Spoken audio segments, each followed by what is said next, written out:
1장 20절에서부터 28절까지의 말씀입니다. 사사기 1장 20절로부터 28절까지의 말씀입니다. 우리 같이 한 목소리로 봉독하시겠습니다. 그들이 모세가 명령한 대로 헤브론을 갈렙에게 주었더니 그가 거기서 아낙의 세 아들을 쫓아내었고 베냐민 자손은 예루살렘에 거주하는 여부스 족속을 쫓아내지 못하였으므로 족속이 베냐민 자손과 함께 오늘까지 예루살렘에 거주하니라. 요셉 가문도 베델을 치러 올라가니 여호와께서 그와 함께 하시니라. 요셉 가문이 베델을 정탐하게 하였는데 그 성읍의 본 이름은 루스라. 정탐꾼들이 그 성읍에서 한 사람이 나오는 것을 보고 그에게 이르되 청하노니 이 성읍의 입구를 우리에게 보이라. 그리하면 우리가 네게 선대하리라 하매 그 사람이 성읍의 입구를 가리킨지라. 이에 그들이 칼날로 그 성읍을 쳤으되 오직 그 사람과 그의 가족을 놓아 보내매 그 사람이 햇사람들의 땅에 가서 성읍을 건축하고 그곳의 이름을 루스라 하였더니 오늘까지 그곳의 이름이 되니라. 므낫세가 베스안과 그에 딸린 마을들의 주민과 다아낙과 그에 딸린 마을들의 주민과 돌과 그에 딸린 마을들의 주민과 이블로암과 그에 딸린 마을들의 주민과 무깃도와 그에 딸린 마을들의 주민들을 쫓아내지 못하매 가나안 족속이 결심하고 그 땅에 거주하였더니 이스라엘이 강성한 후에야 가나안 족속에게 노역을 시켰고 다 쫓아내지 아니하였더라. 아멘. 사사기 1장에서는 가나안 땅에 이스라엘이 여호수아가 죽은 이후에 가나안 땅을 남은 그 가나안 땅을 점령하는 이야기들이 펼쳐집니다. 하나님의 나라를 회복하는 것, 하나님의 백성들이 하나님의 나라를 회복하는 것은 그 땅에 있는 가나안 족속들을 몰아내는 것으로 시작이 됩니다. 그리고 그렇게 완성이 되는 것입니다. 무엇이냐면 가나안 족속을 몰아낸다라고 하는 것은 우상 숭배자들을 쫓아내는 것을 말합니다. 그리고 그 땅이 이제 가나안 땅이 아니라 에덴 땅임을 선포하는 것이 바로 이 가나안 전쟁의 핵심입니다. 하나님께서 예비하신 땅, 젖과 꿀이 흐르는 땅, 곧 하나님의 말씀과 성령의 생명 생수가 흐르는 그 땅에서 하나님을 경배하고 그 땅 전체가 하나님의 제단이 되는 것을 회복하는 것, 이것이 바로 그들의 경작할 일이었고, 우리가 경작한다고 할 때 돌을 제하라, 돌을 골라내고 거기에서 그 하나님의 말씀들이 자라나지 못하게 하는 것들, 그리고 또한 우상 숭배의 그런 근원이 되는 사람들을 쫓아내는 것이 이제 이스라엘 백성들의 할 일이었습니다. 원래 그 땅의 주인, 또 원래 하나님께서 약속하신 그 땅의 회복의 어떤 왕과 같은 제사장으로서 원래 있어야 할 자리로 돌아가는 것, 그것이 바로 이 성경에서 말하는, 또 구약 히브리 성경에서 말하는 알리야인 것입니다. 그래서 우리가 원래의 자리, 본래의 자리로 돌아가는 것이 하나님의 나라의 회복입니다. 하나님의 사람들은 하나님의 말씀을 먹는 자리, 또 하나님의 은혜가 흐르는 그 자리에 있어야만 열매를 맺을 수 있습니다. 그래서 이스라엘 백성들이 애굽 땅에서 잘 사는 것, 또 바벨론 땅에서 잘 사는 것이 그들의 삶의 목적이 아니고, 그곳에 무슨 총리 대신이 되든, 그곳에서 거부가 되든, 그곳에 큰 집을 짓고 살든, 그것은 아무런 유익이 없는 것입니다. 하나님의 나라에 있어서는. 그래서 하나님의 백성들로 하여금 하나님의 나라를 다시 소망하게 하고 꿈꾸게 하고 그것을 위하여서 자신들의 목숨을 걸게 하는 것이 회복의 어떤 그 서곡인 것입니다. 그러니까 우리가 하나님의 나라를 위하여서 나의 삶을 걸 수 있느냐, 아니면 나의 삶을 위하여서 하나님의 나라를 그저 변형시키고 또 전당 잡히고 또한 그것을 이방신의 그 우상의 제단으로 그렇게 바꿀 것인가 하는 것이 우리가 이스라엘 백성이냐 가나안 백성이냐 하는 것의 차이인 것입니다. 하나님의 나라의 백성들은 하나님의 나라를 위해서 사는 자들이죠. 그래서 오늘 이 사사기서 1장에서는 특별히 이제 두 지파에 대해서 언급하는데요. 이스라엘 땅, 이 가나안 땅을 정복하는 데 있어서 성공적으로 그 일들을 완수할 수 있었던 두 지파의 이야기가 나오는데, 그것이 대표적으로 유다 지파입니다. 또 유다 지파에서는 그 유다 지파의 그 지휘관, 그러니까 유다 지파의 우두머리인 그 갈렙에 대해서 소개하고 있죠. 그래서 오늘 이 20절에 그들이 모세가 명령한 대로 헤브론을 갈렙에게 주었다. 그래서 그 유다 지파가 이 전쟁을 하면서 그 아주 정확한 지역, 헤브론이라고 하는 지역을 갈렙에게 주었으니 그가 거기서 안악의 세 아들을 쫓아내었다라고 말합니다. 이 안악의 세 아들은 이 세세와 그 해만, 그 희만과 또한 달메죠. 그래서 다 태양신과 운명의 신들을 섬기는 그런 가나안의 어떤 토착 신들의 그런 이름을 가지고 있습니다. 그래서 그들을 쫓아내었는데 이 민수기 14장에 그 13장과 14장에 보면 12정탐꾼들 가운데서 돌아온 이 12정탐꾼들이 땅을 악평하는 가운데서 자신들의 옷을 찢고 우리가 하나님께 범죄하지 말자고 소리 지른 그 두 사람이 있죠. 그가 바로 이 백성의 지도자인 여호수아와 또한 갈렙인데, 여호수아는 그 에브라임 지파로서 그 모세의 시종이었습니다. 그래서 그는 히브리 사람이었고요. 갈렙은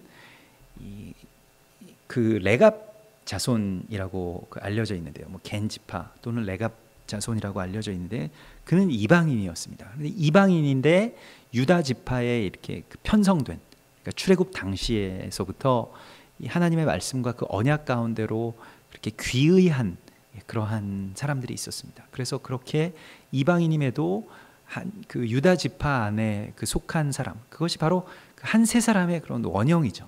그러니까 이방인으로서 그 이스라엘에 그렇게 속해 있는 사람, 그리고 온 이스라엘이 된 사람, 그가 바로 갈렙입니다. 그런데 갈렙이 여호수아 14장에 보면, 여호수아 14장 9절에 보면 내가 내 하나님 여호와께 충성하였은즉 내 발로 밟는 땅은 영원히 너와 내 자손의 기업이 되게 하리라.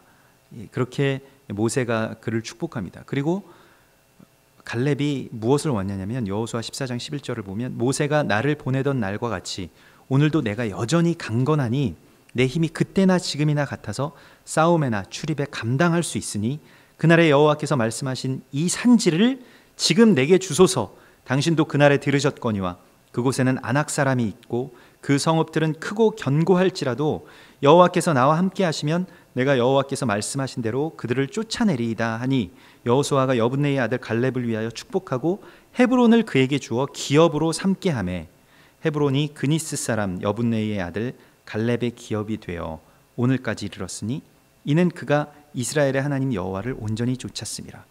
그래서 이 같은 땅을 보고, 이 헤브론이라고 하는 같은 땅을 보고 다른 사람들은, 다른 지파의 지휘관들은 거기에 이 아낙 자손이 있습니다. 그들은 거인 자손들이었어요. 특별히 이 근친혼에 의하여서 그런 그 고대 시대에는 그런 거인족들이 꽤 많이 있었던 것으로 전해지는데요. 어떤 유전자의 이상들이 일어나서 일반 사람들보다 훨씬 더 큰 그러한 말하자면 거인 병에 걸린 자들이 바로 이 아낙 자손들이라고 알려져 있는데, 그 아낙 자손들을 보면서 처음 그러한 사람들을 보면 위축되겠죠. 뭐 우리나라에도 격투기 선수 가운데 그런 큰 최용만과 같은 그런 거인처럼 보이는 사람들을 보면 겁나고 내가 저 사람이랑 싸워서 이길 수 있을까? 그게 이제 나중에 블레셋의 골리앗과 그의 형제들, 그 5명의 그 형제들과 같은 그러한 족속들인데요. 그런 어떤 성적인 문란함, 그리고 어떤 근친혼에 의하여서 태어난 그러한 말하자면 저주스러운 이 남자들이 바로 그러한 거인들이었습니다. 그런데 그 아낙 자손들을 보면서도 갈렙은 마음의 위축이 되지 않아요. 그리고 그 땅의 아름다움만을 볼 수 있었습니다. 그것이 갈렙이 하나님을 온전히 좇았다는 것이 됩니다.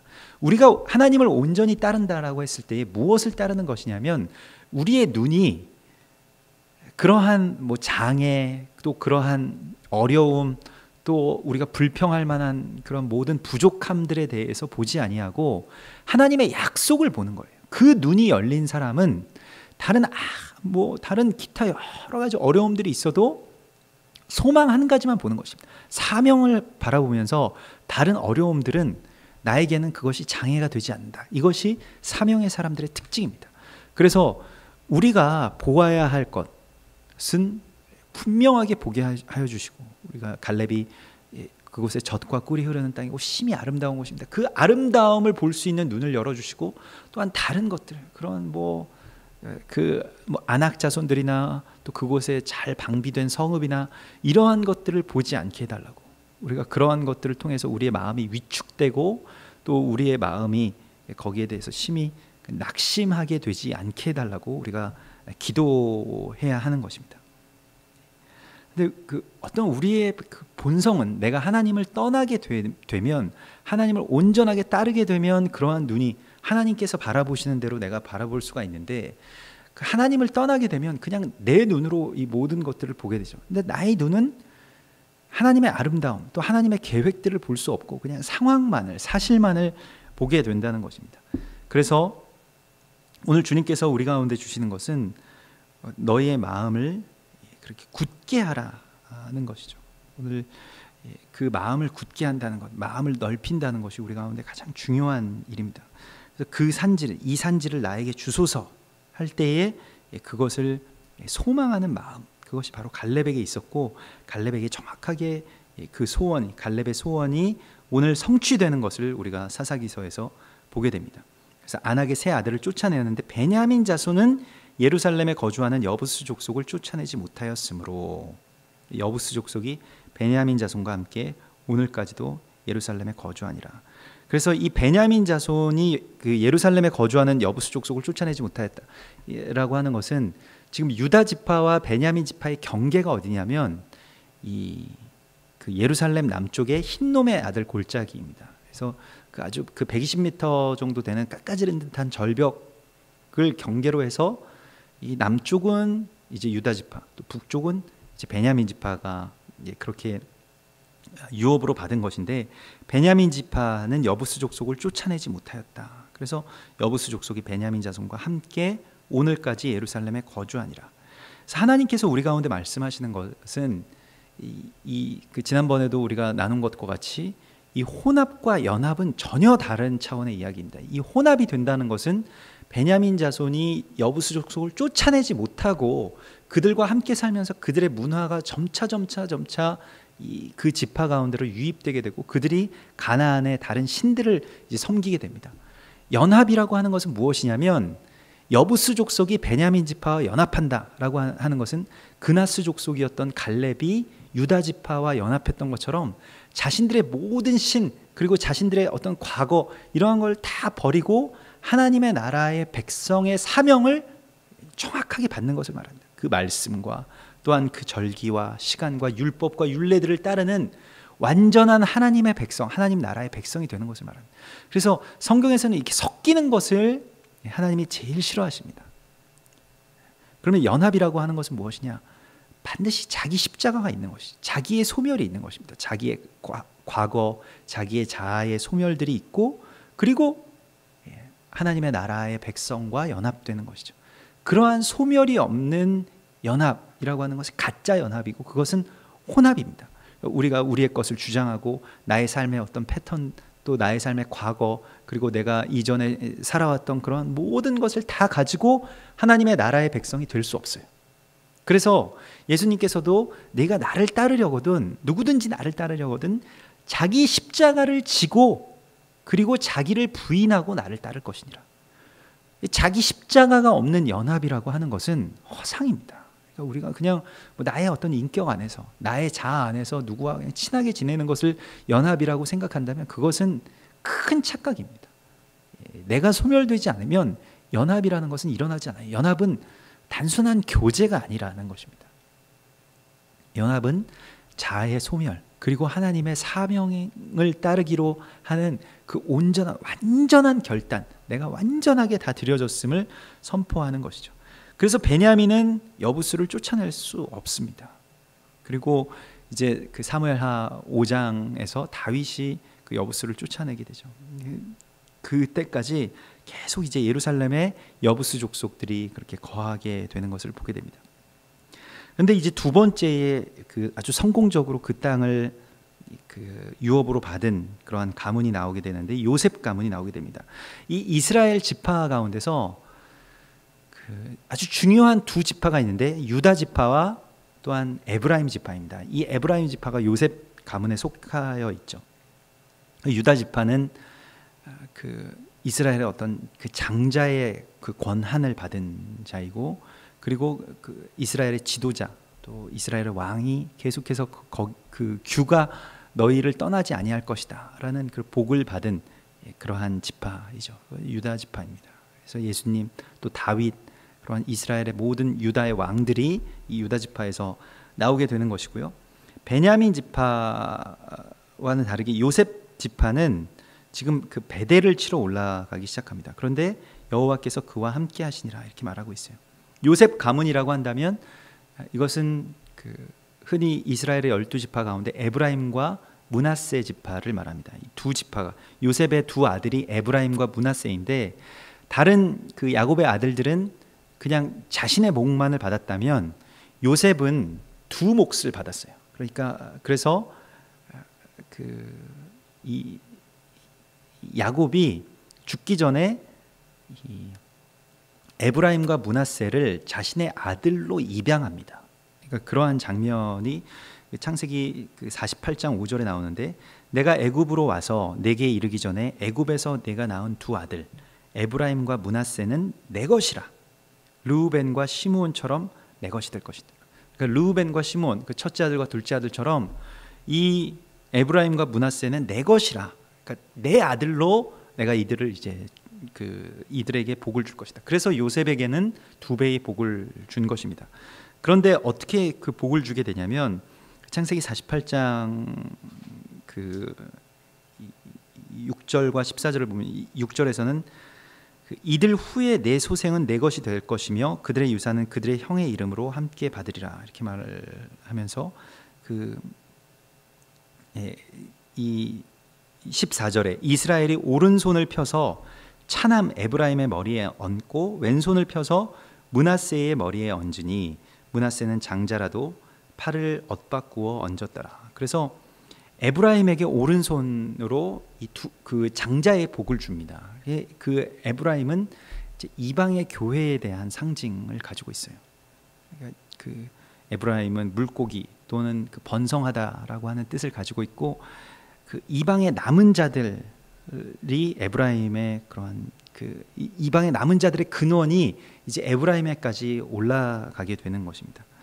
그래서 이 베델을 치러 올라갈 때에 이 에브라임이 그곳을 함께 가는데, 요셉 가문이 베델을 정탐하게 하였다라고 말하고, 여호와께서 그들과 함께 하시는 것을 지금 오늘 사사기서 1장이 증거하고 있습니다. 그래서 그때 베델을 정탐하게 되는데, 이 그 정탐하다라고 한다는 그 단어의 이 투르라고 하는 단어는 그냥 스파이와는 좀 다르죠. 그래서 민수기 13장과 14장에 나왔던 것처럼 그것이 그냥 땅을 단순하게 땅의 어떤 비밀을 캐내는 사람들이 아니라 땅의 길을 여는 자들, 그러니까 그 땅의 파수꾼들, 또 길을 만드는 사람들, 그가 바로 이러한 그 정탐꾼들입니다. 그래서 그 땅을 정탐하게 하였는데 그 성읍의 본 이름은 루스라. 그래서 루스라고 하는 뜻은 그 두 가지의 뜻을 가지고 있는데, 첫 번째로는 길을 잃다라고 하는 그 뜻을 갖고 있습니다. 그래서 이 야곱이 예전에 그 어디로 가야 할지 그 길을 잃고 있을 때에 하나님께서 야곱에게 나타나셔서 이 천사들이 오르락내리락 하는 그 사다리의 환상을 보여주시고 야곱에게 그 언약을 주시죠. 그거 바로 베델 언약인데, 야곱이 베고 잤던 그 돌 베개를 세우고 그곳에 기름을 붓고 그곳의 이름을 베델이라고 하였습니다. 거기가 바로 이 성의 옛 이름은 루스더라. 길을 잃은 성을 하나님의 집으로 그렇게 변화시키는. 그래서 우리의 삶 가운데서도 막 길을 잃고 헤매고 내가 어디로 가야 될지를 알지 못하고, 또 어떤 것이 주님의 길인지를 잘 알지 못할 때 우리가 해야 될 일은 바로 그 베델로 돌아가는 것입니다. 베델을 찾아내는 것이. 근데 오늘 이 베델을 정탐하는 이 정탐꾼들, 또 베델의 그 길을 내는 이 투르, 그냥 단순한 정탐꾼들이 아니라, 단순한 스파이들이 아니라 베델에서 길을 만드는 사람들이 그곳에 갔는데, 그들에게는 바로 이 여호수아와 갈렙과 같은 그런 눈이 있어야 되는 것이죠. 정탐꾼들에게 가장 필요한 것은 어떤 사실적인 정보의 수집, 이러한 것은 누구나 다 할 수 있는 것입니다. 그러니까 오늘날에 많은 정보를 가진 정탐꾼들이라고 자처하는 사람들이 있죠. 그러니까 뭐 어떤 교회는 이렇고 저기는 이렇고 뭐 한국 교회는 뭐가 문제고 이것 때문에 저 사람이 저렇게 되는 거고 뭐 이러한 많은 어떤 그런 부정적인 정보들을 모은다고 해서 하나님의 길이 열리는 게 아니에요. 여호수아와 갈렙이 보았던 것과 같은 그 영적인 눈, 그 하나님의 눈을 우리가 가질 수가 있어야 되는데 그 눈이 열린 자들이 바로 이 투루인 것입니다. 그러한 눈을 가진 자들이 오늘 그곳에 들어갔을 때, 여기서 이제 단순한 정탐꾼들이 아니죠. 그러한 눈을 가진 자들이 요셉 가문이 베델을 이제 정탐하게 되는데, 정탐꾼들이 그 성읍에 가서 본 것은 한 사람을 주목해 봅니다. 이게 굉장히 중요한 것이에요. 보통 우리가 정탐꾼으로 가게 되면 그냥 뭐 그 성의 규모가 어떤지, 그 성에 군대가 얼마나 있는지, 그 성에 그 군인들이 뭘 무장하고 있는지 이런 걸 보잖아요. 그런데 왠지 이 사람들은 한 사람을 주목해 본다는 것입니다. 이게 굉장히 중요한 것입니다. 그래서 한 사람이 나오는 것을 보고 그에게 이르되 청하노니 그 성의 입구를 우리에게 보이라. 그리하면 우리가 네게 선대하리라. 그래서 그 성에 들어갈 수 있는 통로를 아는 사람을 그가 발견하게 되는 것입니다. 그들이 발견하게 되는 것입니다.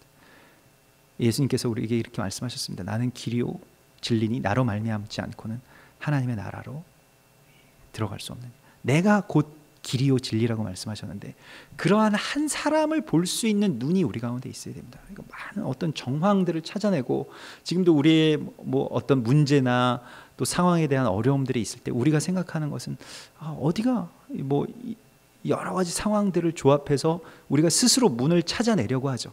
그러나 우리가 보아야 할 것은 그 문을 열어줄 사람, 그 문을 알고 있는 한 사람을 주목해서 보아야 되는 것입니다. 이 한 사람의 모습이 또한 예수 그리스도를 예표하고 있는 것입니다. 문을 지목해서 보여줄 수 있는 사람.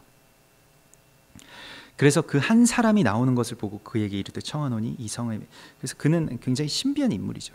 베델의 성의 문을, 하나님의 집의 입구를 그가 가리킨지라. 그래서 하나님의 집의 문의 입구를 알고 있는 자가 누구냐, 이제 이것이 중요한 것인데, 하나님의 집의 문의 입구를 지키는 자들을 샤파트라고 합니다.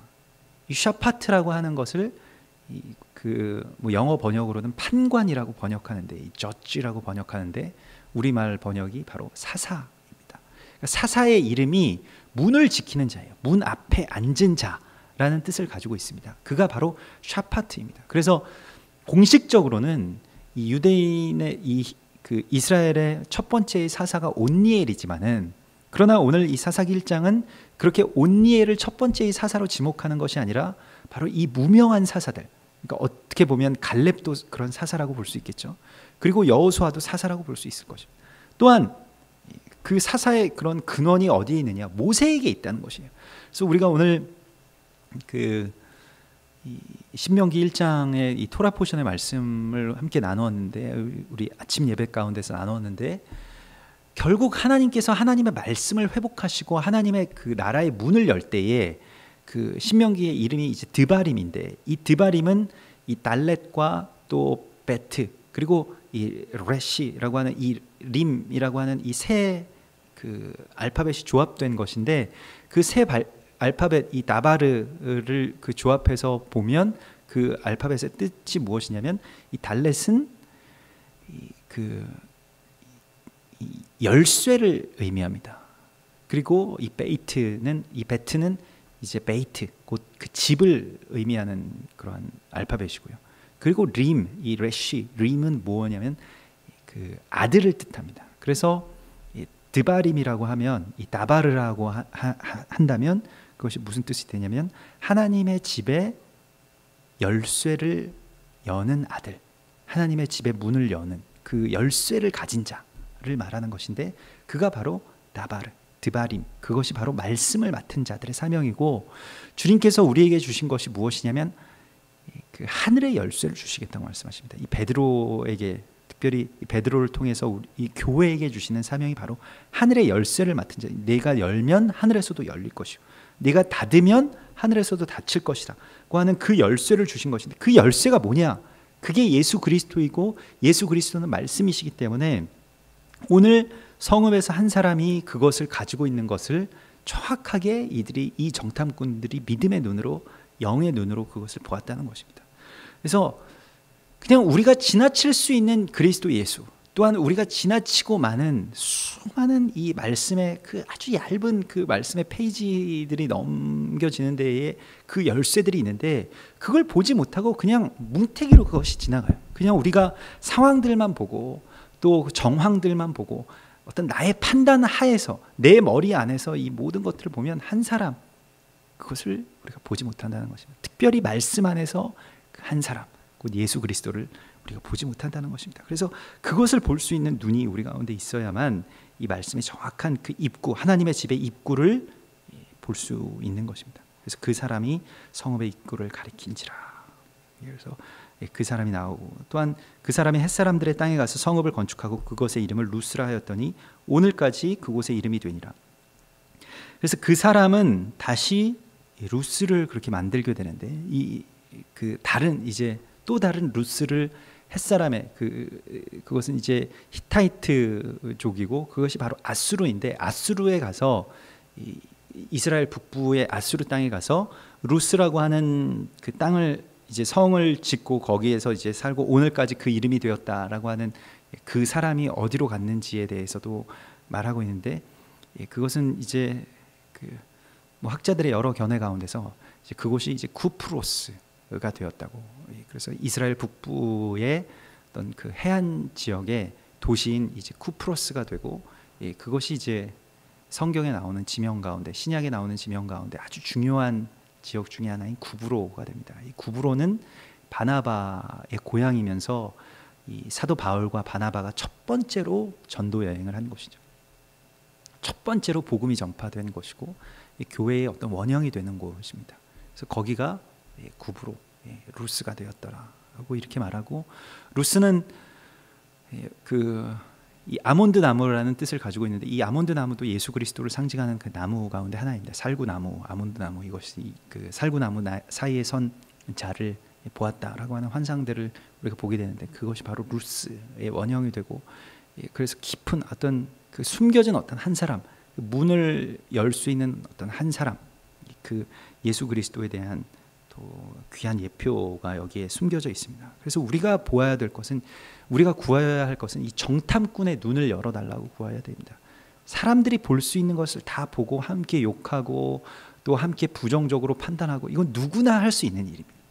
그러나 그러한 과정, 그런 상황 가운데서도 어떤 한 사람을 발견할 수 있는 것, 그곳에서 예수 그리스도의 형상과 주님께서 주신 소망과 젖과 꿀이 흐르는 땅, 심히 아름다운 땅을 발견해낼 수 있는 이 여호수아와 갈렙의 눈, 그리고 오늘 이 요셉 지파의 그 정탐꾼들의 눈을 우리가 가져야만 그곳에서 위대한 하나님의 나라의 문이 열리게 되는 것입니다. 그리고 또한 요셉 가문이 그 베델을 성공적으로 그렇게 차지할 수 있었던 것도 바로 이러한 그 땅의 사람과의 연합을 통해서죠. 그러니까 자신들을 위해서, 그게 이제 여호수아 4장에서는 이제 라합이죠. 이 라합이 정탐꾼들에게 그 정보를 알려주고 또한 정탐꾼들의 생명을 그렇게 지켜주죠. 그러한 연합들이 일어나는 지점에서만 하나님의 나라의 문이 열리는 것을 우리가 보게 됩니다. 우리가 오늘 이 유다 지파와 갈렙, 또한 그 갈렙과 온니엘, 이 그나스 족속인 이 갈렙과 온니엘들이 이제 하나님의 땅을 점령하는 것과 같이 요셉 가문이 지금 베델의 땅의 문을 열 수 있는 것도 이와 같은 연합을 통해서 이루어지는 것을 우리가 보게 됩니다. 그래서 그러한 한 세 사람의 원형을 우리 가운데 보여주시고, 연합이라고 하는 것이 얼마나 큰 신비를 가졌는지, 그리고 그것 때문에 대적들이 연합을 하는 것을 가장 싫어합니다. 왜냐하면 우리가 연합하지 않으면 그냥 우리만 강성해지고 우리만 뭐 부흥하고 우리만 여기서 잘 먹고 잘 살면 대적들의 왕국, 사단의 왕국은 회파를 당하지 않아요. 거기에는 어떤 데미지가 없습니다. 그런데 아주 작은 연합이라도 일어나기 시작하면 거기에는 분노가 있습니다. 대적들의 분노가 있어요. 그래서 우리가 많은 사역을 해보지만 그 사역 가운데서도 가장 많이 어떻게 보면 그 대적들의 분노가 느껴지는 그 지점은 연합의 지점이었습니다. 그래서 무엇이든지 우리가 일본과 우리가 함께 연합한다, 이스라엘과 우리가 유대인들과 우리가 함께 무엇인가를 도모하고 또 함께 기도하고 또 함께 하나님의 나라의 회복을 위해서 나아간다 하는 것에는 엄청난 분노가 있어요. 그러나 어떤 대가를 치르러서라도 이러한 연합에 대한 문이 우리 가운데 열려야만 우리가 혼자서는 하나님의 나라로 들어갈 수가 없습니다. 이게 영적인 깊은 원리 가운데 하나예요. 교회라는 이름 자체가 연합이라는 뜻을 가지고 있고 그것이 바로 헤브론이라는 이름인 것입니다. 그래서 므낫세는 그 27절에 보면 벳센과 그래서 므낫세라고 하는 게 요셉의 이제 두 아들이 바로 이 이스라엘과 이방을 상징하는 것이죠. 그래서 에브라임은 이방을 상징하고 므낫세는 그 애굽에서 낳은 또 하나의 아들 이스라엘을 상징합니다. 이스라엘 전체를 상징하는데 므낫세가 벳산과 그에 딸린 마을들의 주민과 다아낙과 그에 딸린 마을들의 주민과 돌 그리고 무깃돌을 쫓아내지 못하며 가나안 족속이 결심하고 그 땅에 거주했다. 이게 그 이스라엘의 전체의 역사 가운데 하나입니다. 그러니까 모든 왕정 시대를 거치면서 또 모든 역사를 거치면서 결국 이스라엘이 이제 멸망하잖아요. 근데 그 멸망하는 그 이유가 된 것이 가나안 족속들 때문이었습니다. 가나안 족속과 함께 거주해 살면서 가나안 족속들이 섬기는 이 우상들을 섬기게 되면서 결국에는 그들이 뭐 힘이 있고 또 하나님을 믿지만은 가나안 족속들의 신이라고 하는 것은 엄청난 유혹이 있기 때문에 그건 그 뭐 하나님이 그 미혹을 그 흉내내실 수는 없는 것이죠. 그 아주 육체적인 쾌락을 주고 또 지금 당장의 어떤 소원들이 이루어지게 하면서 교묘하게 하나님의 말씀과 사명에서 벗어나게 하는 것들이기 때문에 그 참 어려운 것이죠. 그런데 므낫세는 바로 그러한 그 원형이 되는데 이 므낫세가 점령하지 못한 땅들을 보면 베스안이라고 하는데 그 베스안은 힘없이 기대다라는 뜻을 가지고 있는데 그것은 무엇이냐면 그냥 안주하다라는 뜻을 가지고 있는 것입니다. 베스안, 그냥 힘없이 기대는 집, 그냥 누워있는 집, 아무것도 하지 않고 그냥 여기 안주하는 것. 하나님의 나라가 회복되지 않았음에도 불구하고 우리가 거짓 평안을 누리는 것, 그것을 어떻게 보면 행복이라고 할 수 있겠습니다. 그러니까 하나님의 나라가 회복되지 않은 지금 상황에서 그리스도 예수께서 다시 오시지도 않고 하나님의 나라가 회복되지 않았는데 우리는 참 좋습니다, 우리는 여기서 평안합니다라고 그 규정짓는 것, 그 시대 자체를 규정짓는 것이 바로 이 베스안입니다. 근데 교회가 그런 걸 참 많이 해요. 그런 범죄를 많이 해야죠.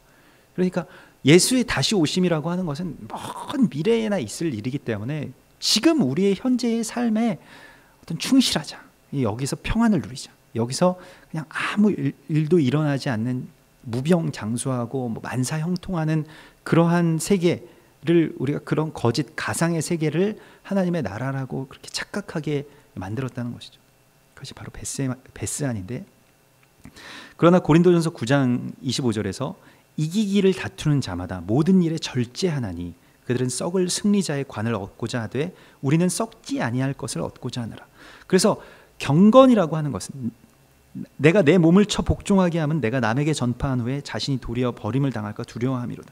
그래서 경건은 무엇이냐면 이기기를 지금 다투고 있는 자라는 것을 선포하는 것이 바로 경건입니다. 그러니까 내가 지금 그냥 여기서 다 이루었다라고 규정하고 그냥 여기서 그냥 끝이다, 나머지 일들은 그냥 하나님이 알아서 하세요가 아니라 내가 하나님의 나라를 위해서 지금 부르심을 받았으면 갈렙처럼 이 산지를 내게 주소서, 이 산지를 내가 정말로 우리가 이 산지를 차지하기 위해서는 내 딸을 내가 내주겠다, 내 딸이라도 이 땅을 차지하는, 가장 먼저 차지하는 용사에게 내 딸을 내놓을 것이다 라고 하는 그 갈망과 또한 그러한 그 소망이 자신 안에서 이렇게 막 그 들끓는 그러한 소망의 사람이 하나님의 나라를 차지하게 되는 것입니다.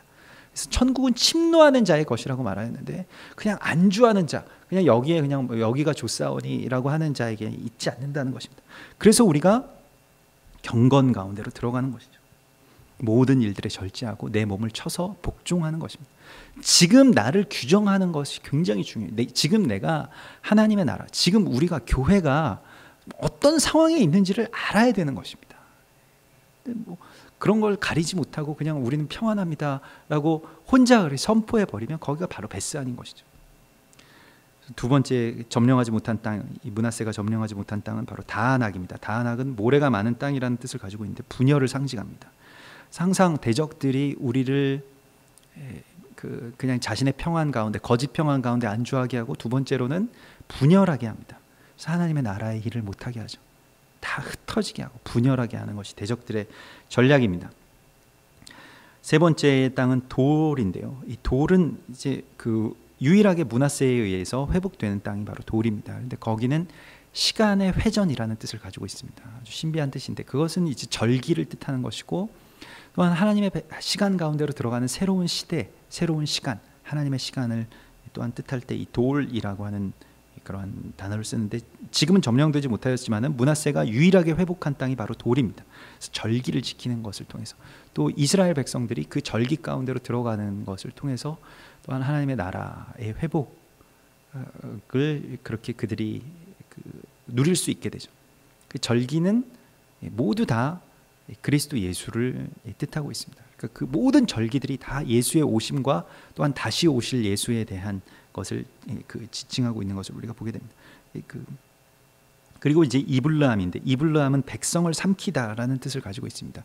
그것이 계시록 3장에 나온 니골라당이고, 백성을 패하는 것, 백성을 삼키는 것, 이게 이제 그 교회가 또한 그 하나님의 나라의 길을 막는 데에 이제껏 많이 해왔던 일이죠. 그러니까 백성을 삼킨다라고 하는 것은 이스라엘을 핍박하는 것을 말합니다. 또 그 이스라엘과 분리되기 위해서, 또 이스라엘은 이제 영원히 하나님에게 저주를 받고 끊어졌고, 그리고 교회가 그것을 대신했다라고 하는 이 니골라당의 그 길, 그것이 바로 이블르함과 연관이 있습니다. 그래서 마지막에 그들이 회복하지 못한 땅이 무깃도입니다. 무깃도는 이 히브리어 메가돈을 발음한 것인데, 무깃도라고 발음한 것인데, 메가돈은 이제 군집하다, 모이다, 회집하다라고 하는 뜻을 가지고 있는데, 계시록 16장의 아마겟돈 전쟁이 바로 이 아마겟돈이 무깃도이고 또 메가돈이죠. 그래서 계시록 16장 16절에 그 일곱 번째 대적의 접시가 부어졌을 때 새 영이 히브리어로 아마겟돈이라고 하는 곳으로 왕들을 모으더라. 그래서 그 왕들은 무엇이냐면 이스라엘을 치러 오는 왕들입니다. 마지막 전쟁이 이제 펼쳐지게 되고, 지금은 우리가 이스라엘을 좋아합니다만은 마지막에 이스라엘에 대한 어떤 증오들, 지금 대적들이 하고 있는 작업 가운데 가장 중요한 작업 중에 하나죠. 사단이 이스라엘에 대한 반이스라엘, 그래서 이스라엘이 나쁜 나라고 이스라엘을 쳐야 되고 이스라엘을 멸망시켜야 되고 하는 그러한 그 영들이 계속해서 퍼져나가서 결국에 그곳에 모이게 된다는 것입니다. 그래서 거기에 모이는 마지막 전쟁이 맞춰지고 나면 이제 이스라엘이 완전하게 이제 회복되게 되는 것이죠. 그러한 예언이 이곳에 있습니다. 그러나 오늘 그 이스라엘 백성들이 오늘 이 28절 말씀에 이스라엘이 강성한 후에야 가나안 족속에게 노역을 시켰다. 강성한 후에 그들을 쫓아내지 않고 노역을 시키고 그냥 살았다라고 말하고 있습니다. 그래서 그들을 다 쫓아내지 아니하였더라. 이 쫓아내지 아니하였다는 것은 뭐 사람을 쫓아낸다는 것과는 조금 다른 의미인데요. 이 야라쉬라고 하는 히브리어 단어는 쫓아낸다라는 뜻보다는 유업을 받는다라는 뜻을 갖고 있습니다. 그러니까 그 땅을 우리가 유업으로 받으면 무엇입니까? 그 땅을 소유권을 받는 것이 아니라, 우리가 어제도 함께 나눴습니다만, 땅에 대한 소유를 갖는 것이 아니라 땅을 하나님께 올려드릴 사명을 갖는 것이에요. 그래서 그 사명을 다하지 않고 그냥 땅을 소유하면서 살았다는 것입니다. 땅을 소유하면서 살게 되면 어떻게 되냐면 그 땅의 우상 숭배자들과 함께 동거하게 됩니다. 쫓아내지 않았다. 그렇게 그들이 그 야라시를 하지 못했다는 것을 말하고 있습니다. 오늘 우리가 정말로 그저 나의 거짓 가짜 평안을 위해서 살아가느냐, 그냥 잠깐 대적들이 주는 떡고물을 받아 먹으면서, 그것이 돈이든 그것이 명예든 또 그것이 어떤 그 개인적인 성취나 사람들에게 받는 인정이든 그것을 받으면서 살아가느냐, 하나님의 나라를 위해서 살아가느냐 하는 것이 오늘 우리 앞에 놓인 기로인 것입니다. 우리가 여기서 정말로 주의 말씀 가운데로 돌아가고, 또한 그 말씀 안에서 비롯되는 연합, 또 말씀 안에서 온전하게 우리가 순종하고 나 자신을 소멸함으로 말미암아 일어나는 그러한 거룩한 연합 가운데로 들어갈 때 하나님의 나라의 문이 열리게 될 것이라고 말씀하십니다. 우리 앞에 열린 문을 두신 우리 주님을 찬양합니다. 우리 같이 기도하겠습니다.